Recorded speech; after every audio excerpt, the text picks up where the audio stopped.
আলহামদুলিল্লাহ, এই শহরটা আমার খুব প্রিয়। এই শহরটা আমার খুব আপন। কিন্তু এখন ভয় হয়, এখন ভয় পাই।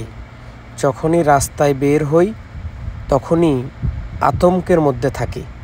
এটা হচ্ছে Abdullah city iconic metro station.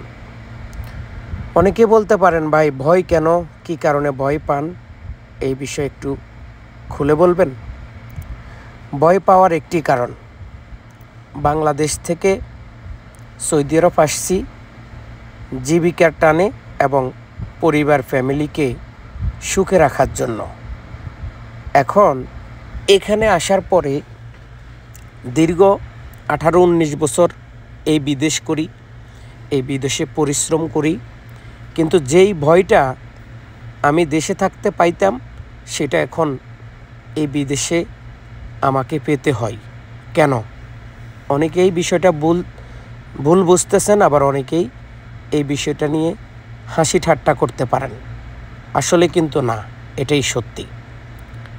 যখনই 4 চাক্কা নিয়ে ঘর থেকে বাইর হই তখনই মনের মধ্যে একটা কথা চলে আসে, আমি কি ঘরে ফিরতে পারবো আজকে, নাকি আমার মোবাইল থেকে আমার পরিবারের কাছে, আমার ফ্যামিলির কাছে একটা কল যায়, আমি অপহরণ হয়েছি।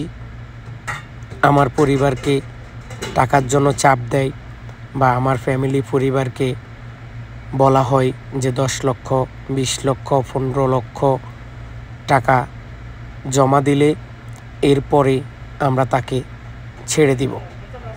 এই বিষয়টা চিন্তা করার পরে অনেক সময় জরুরি প্রয়োজনও আমি ঘর থেকে বাইর হই না। কারণ বর্তমানে সৌদি আরবের অবস্থা এতটা ভয়ানক যে মানুষ নিজের গাড়ি নিয়ে বাইর হবে, 250 টাকা ইনকাম করবে, দেখা গেছে সেটা তো তাদের আতঙ্কের মধ্যে থাকতে হয়।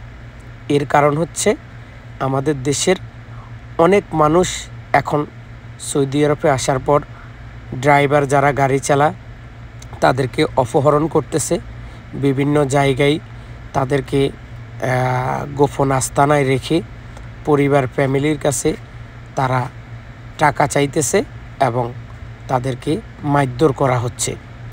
অথচ আমাদের দূতাবাসগুলা নীরব ভূমিকা পালন করতেছে।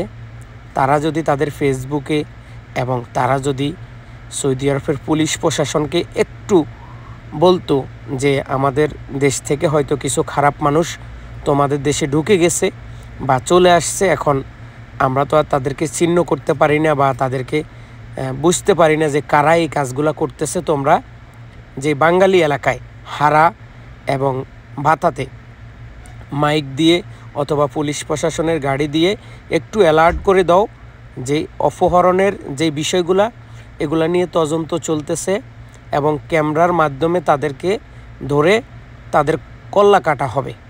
এই রকম যদি কোনো একটা বিজ্ঞপ্তি অথবা সৌদি আরবের প্রশাসনকে তারা আমাদের বাংলাদেশ দূতাবাস বলার চেষ্টা করত, তো আমি মনে করি তাহলে আমাদেরকে আর আতঙ্কে থাকতে হইতো না।